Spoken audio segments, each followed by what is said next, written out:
എല്ലാവർക്കും Kottayam civil service അക്കാദമിയുടെ daily news അനാലിസിസിലേക്ക് സ്വാഗതം. ഇന്ന് നമ്മൾ ചർച്ച ചെയ്യുന്നത് സ്ത്രീ അല്ലെങ്കിൽ പെൺകുട്ടികളുടെ വിദ്യാഭ്യാസത്തെ കുറിച്ചിട്ടാണ്. നമുക്കറിയാം, നമ്മുടെ രാജ്യത്തിൽ ഏകദേശം മീഡിയം ഏജ് എന്ന് പറയുന്നത് അല്ലെങ്കിൽ മീഡിയൻ ഏജ് എന്ന് പറയുന്നത് 29 വയസ്സാണ്. അതായത് യുവാക്കൾ ഏറ്റവും കൂടുതലുള്ള ഒരു രാജ്യമാണ് ഇന്ത്യ. പക്ഷേ even though we face drop out of girl students. എന്തുകൊണ്ടാണ് ഇത് സംഭവിക്കുക? ഇത് എങ്ങനെയാണ് നമ്മൾക്ക് കൗണ്ടർ ചെയ്യാൻ സാധിക്കുക എന്നതാണ് ഈ ഒരു ലെക്ചർ കൊണ്ട് നമ്മൾ മനസ്സിലാക്കാൻ പോകുന്നത്. നമുക്കറിയാം, പലപ്പോഴും ഗേൾസ് ചൈൽഡ് അല്ലെങ്കിൽ ഗേൾ സ്റ്റുഡൻസ് ഡ്രോപ്പ് ഔട്ട് ആവാൻ പല കാരണങ്ങളുണ്ട്. അതിലൊന്നാണ് domestic activities, financial constraints, educational താല്പര്യമില്ലാതെ ആവുക, കല്യാണം എന്ന ഒരു സാഹചര്യത്തിലേക്ക് പോകുന്നു. ഇതൊക്കെയാണ് പല കാരണങ്ങളായിട്ട് പല പഠനങ്ങളും സൂചിപ്പിക്കുന്നത്. അതിൽ ഏറ്റവും കൂടുതലായിട്ട് വരുന്നത് engaged in domestic activities. Around 31.9% engaged in domestic activities. എന്തുകൊണ്ടാണ് ഇത്തരത്തിലുള്ള ഒരു സാഹചര്യം ഉണ്ടാകുന്നത്? പലതരത്തിലുള്ള ഒരു സോഷ്യൽ ബയസ് നമ്മുടെ രാജ്യത്തിനകത്ത് നിലനിന്നിരിക്കുന്ന സാമൂഹിക സാംസ്കാരിക അപചയത്തിന്റെ ഒരു അവസ്ഥാന്തരമാണ് ഇത്തരത്തിലുള്ള ഡൊമസ്റ്റിക് ആക്ടിവിറ്റീസിൽ പെൺകുട്ടികളെ മാത്രം ശീലിപ്പിക്കുന്നത് അല്ലെങ്കിൽ പെൺകുട്ടികളെ മാത്രം അത്തരത്തിലേക്ക് കൊണ്ടുപോകുന്നത്. അത്തരത്തിലുള്ള അപകടങ്ങളിൽ നിന്നും അല്ലെങ്കിൽ അത്തരത്തിലുള്ള ഒരു സാഹചര്യം വരുമ്പോൾ പലപ്പോഴും വിദ്യാഭ്യാസത്തിൽ ഒരു സ്ത്രീപക്ഷ നിലപാടുകളിലേക്ക് സാധ്യത വരുന്നില്ല. പകരം എന്താണ് ഉണ്ടാവുന്നത്? ഒരു gender discrimination is being happened over there in the field of education. So that this is the classic example for that kind of gender division. That is around 31.9% of girl child, they got engaged in domestic activities. 18.4% ആളുകൾക്ക് financial constraints ആണ്. ചില 15.3% ആളുകൾക്ക് താല്പര്യമില്ലാതെയാകുന്നുണ്ട്. 12%-ലധികമുള്ള ആളുകൾക്ക് early marriages ആണ് സംഭവിക്കുക.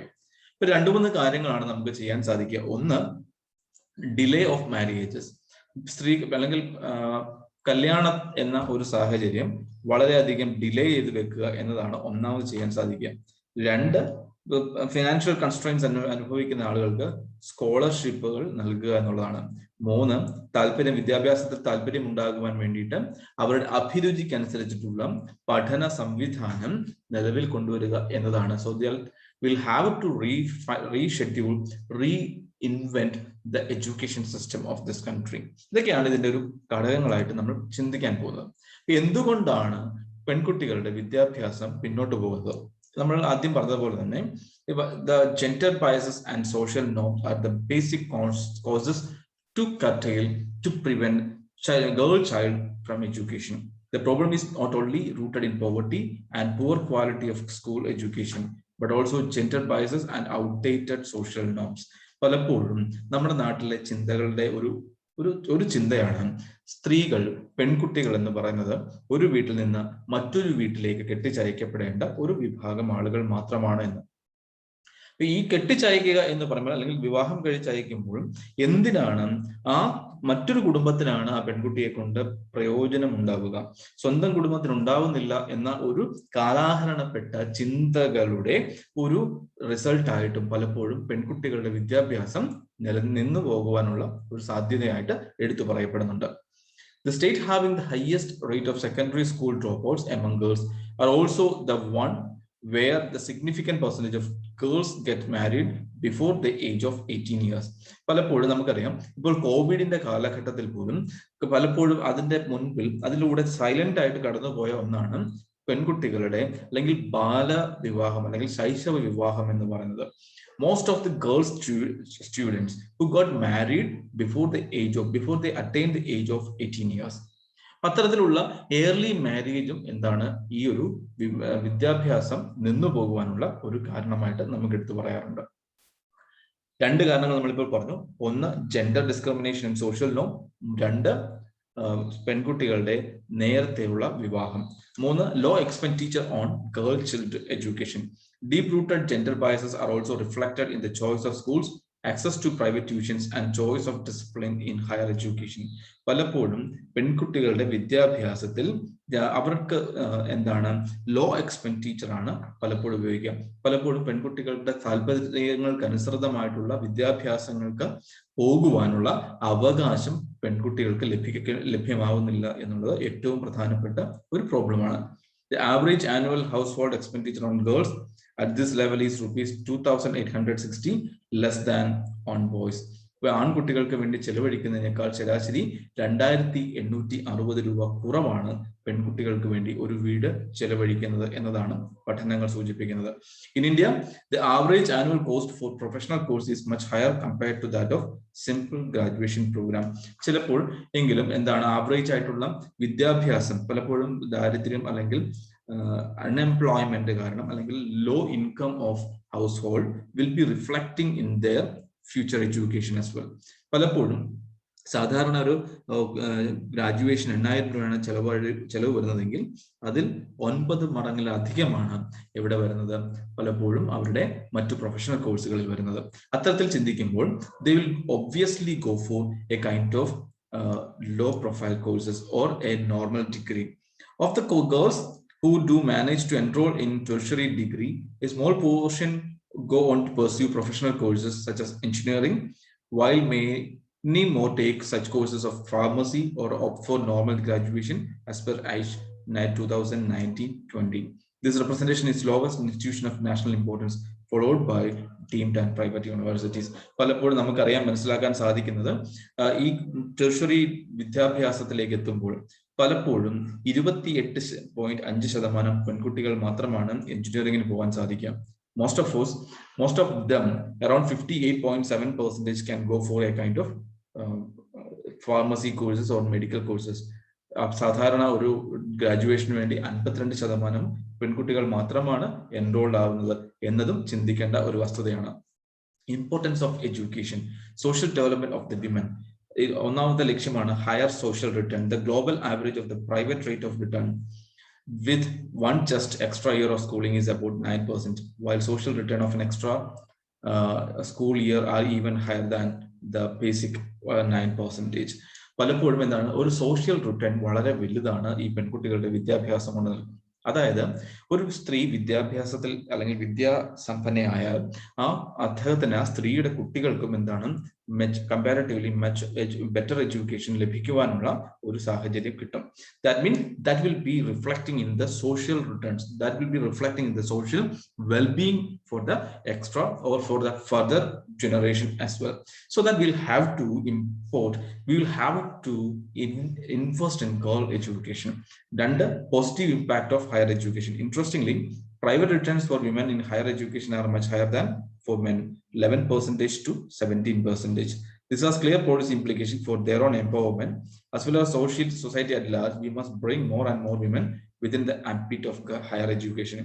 പലപ്പോഴും സ്ത്രീകൾക്ക് വിദ്യാഭ്യാസം നൽകുമ്പോൾ ആ വ്യക്തി മാത്രമല്ല എംപവേർഡ് ആവുന്നത്, ആ വ്യക്തി വഴി ആ വ്യക്തിയെ ഡിപ്പെൻഡ് ചെയ്യുന്ന കുട്ടികൾ, ആ വ്യക്തികൾ പ്രതിനിധാനം ചെയ്യുന്ന സമൂഹം തുടങ്ങിയ entire community ആണ് ഡെവലപ്ഡ് ആവുന്നത്. So it is very important to drag them to the ambit of higher education.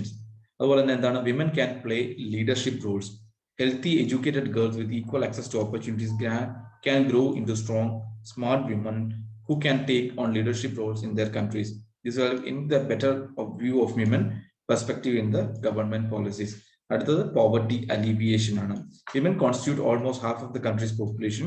Therefore, improving their education in country can contribute to the poverty alleviation. Almost 50% വിദ്യാഭ്യാസമുള്ള സ്ത്രീകൾ കൂടുകയാണെങ്കിൽ അവരുടെ ഇൻകം എന്ന് പറയുന്നതും എന്താവും, income generation also be increased. Income generate ചെയ്യുമ്പോൾ എന്താണ് സംഭവിക്കുക, it will be reflecting in GDP as well. It will promote growth of a particular country as well. So that if you want to grow this country, if you want to take your country to a higher altitude, you will have to invest in women education. To overcome these social systematic challenges, government has taken a number of initiatives in the past, such as National Scheme of Incentives to Girls for Secondary Education, supernumerary seats in all IIT, and Pragati scholarship scheme for girls in technical education. ഇത് government initiative ആയിട്ടൊന്ന് ഓർത്ത് വെക്കണം. എന്തൊക്കെയാണ് government initiatives ആണ് government കൊണ്ടുവന്നിരിക്കുന്നത്? എന്തിനു വേണ്ടിയിട്ടുള്ളത്? Women എംപവർമെന്റിന് വേണ്ടിയിട്ട് അല്ലെങ്കിൽ വിമൻ എഡ്യൂക്കേഷന് വേണ്ടി ഗവൺമെന്റ് കൊണ്ടുവന്നിരിക്കുന്ന പ്രോജക്റ്റുകൾ എന്തൊക്കെയാണ് എന്നതും ചിലപ്പോൾ മെയിൻസിന് ചോദിക്കാൻ സാധ്യതയുണ്ട്. സോ ഒന്നാമതാണ് national scheme of incentives to girls for secondary education, supernumerary seat of IIT, Pragati scholarship scheme for girls in technical education, and of course all 30% of reservation of women in all kind of scholarship provided by central and state government as well. Community learning program, as an immediate step, it will in every locality the mohalla school or community learning program should be started with appropriate COVID norms. Niti Aayog, with the help of civil society organization, had started a community program led by volunteers called Saksham Vidya in 28 aspirational districts, where 1.87 lakh students were trained in social, emotional, and ethical learning. അതുപോലെ നമുക്കുള്ള Betty Bachao Betty Padhao എന്ന പ്രോജക്റ്റുകളും എന്താണ് വിദ്യശ്രീ എംപവർമെന്റിനെ മാപ്പ് ചെയ്തിട്ടുള്ള ലക്ഷ്യം വെച്ചുകൊണ്ടുള്ള പ്രോജക്റ്റുകളാണ്. Gender atlas dropout mapping. To predict like dropouts, a gender atlas comprising indicators that are mapped to key reasons for school dropouts should be developed. Teachers should also be trained in all scholarships schemes available that provide economic support to girls and their families for continuing their education. ഇതൊക്കെയാണ് നമുക്ക് government ചെയ്തുകൊണ്ടിരിക്കുന്ന ചില പ്രോജക്റ്റുകൾ എന്ന് പറയുന്നത്.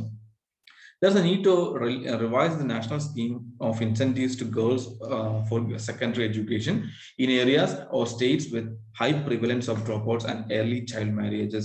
We will have to control these child marriages. We'll have to improve more innovative projects to improve the women education as well. Otherwise, special education zone for backward districts in education. Every panchayat showing consistent trend in girl child dropout should have composite school till higher secondary. അതായത് national school അല്ലെങ്കിൽ special educational zone എവിടെ കൊണ്ടുവരണം? Backward district വിദ്യാഭ്യാസത്തിൽ പിന്നാക്കം നിൽക്കുന്ന സംസ്ഥാനങ്ങളിൽ നമ്മൾ എന്ത് കൊണ്ടുവരണം? സ്പെഷ്യൽ എഡ്യൂക്കേഷൻ സോൺ കൊണ്ടുവരണം. The national education policy 2020 provides for a gender inclusion fund. This fund should be utilized to support STEM education in this school as well as in Kasturba Gandhi Balika Vidyalayas. The state government need to leverage existing schemes to design interventions to promote women in higher education as well. ഇത്തരത്തിലുള്ള ചില മാറ്റങ്ങളും ഗവൺമെന്റിന്റെ ഭാഗത്തു നിന്ന് കൊണ്ടുവരികയും അത്തരത്തിലുള്ള ചില സാഹചര്യങ്ങൾ കൊണ്ടുവരണം. അതിൽ ഏറ്റവും പ്രധാനമായിട്ടും സ്പെഷ്യൽ എഡ്യൂക്കേഷൻ സോണുകളെ സ്ഥാപിക്കുക എന്നുള്ളതാണ്. എവിടെയാണ് സ്ഥാപിക്കേണ്ടത്? വിദ്യാഭ്യാസത്തിൽ പിന്നാക്കം നിൽക്കുന്ന സ്ഥലങ്ങളിൽ കൃത്യമായിട്ട് ഈ സ്പെഷ്യൽ എഡ്യൂക്കേഷൻ സോണുകൾ സ്ഥാപിക്കുക എന്നുള്ളതാണ് മറ്റൊരു പ്രയോജനമായിട്ടുള്ള കാര്യം എന്ന് പറയുന്നത്. Behavioral nudges in tackling social prejudices. Social prejudice and orthodox cultural norms prevent girls from achieving their innate potential. Behavioral insights units may be established across states to tackle social issues with the help of ultra-local NGO CSO to reach. ഇത്തരത്തിലുള്ള ചില മാറ്റങ്ങൾ, ചില initiatives സ്ത്രീപക്ഷ വിദ്യാഭ്യാസത്തിനെ വളർത്തിക്കൊണ്ടുവരുവാനും അത്തരത്തിൽ മുന്നോട്ട് കൊണ്ടുപോകുവാനും നമ്മളെ സഹായിക്കും. അത്തരത്തിൽ പെൺകുട്ടികളുടെ വിദ്യാഭ്യാസം കൂടുതലാകുമ്പോൾ it will be reflecting in the growth of this country as well.